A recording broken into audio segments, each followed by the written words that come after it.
Here we are at Delicate Arch. With the possible exception of Old Faithful, this is the most famous feature, symbol of the parks. This is one of the very many, more than 2,000 arches that are in Arches National Park, and it shares with them the same origin. These are not carved by running water shoosting underneath them, nor are they carved by wind blasting a hole through it. They're carved mostly by some very odd processes. Down below, there's a layer of salt that was deposited in a sea a long time ago that was drying up here. Salt, when it's down deep and there's something sitting on top of it, is soft and it flows. And the salt has flowed into sort of a mound, something like a lava lamp bulging up. And that mound has warped the rocks. And if you take rocks and sort of warp them up, they crack. And so there are these cracks that have made standing vertical walls of rock.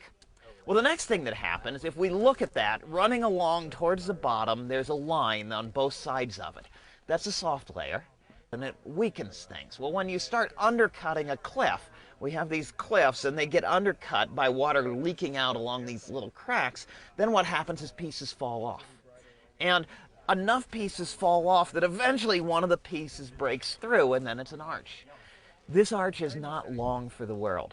We see on the left, about halfway up, how thin it's getting. And we also see at the top a whole bunch of cracks that are developing. That layer across the top is trying to sag. And as it does, there's cracks are forming. And some of those cracks sort of look like Pennsylvania keystones sitting up there. And so it might last thousands of years. It might go in the next big storm. But it is not terribly long for the world. We know that many of the prominent and famous features in the park have changed in the time people have been watching. It will be a loss, but an educational one, when this very famous feature of the Park Service also changes.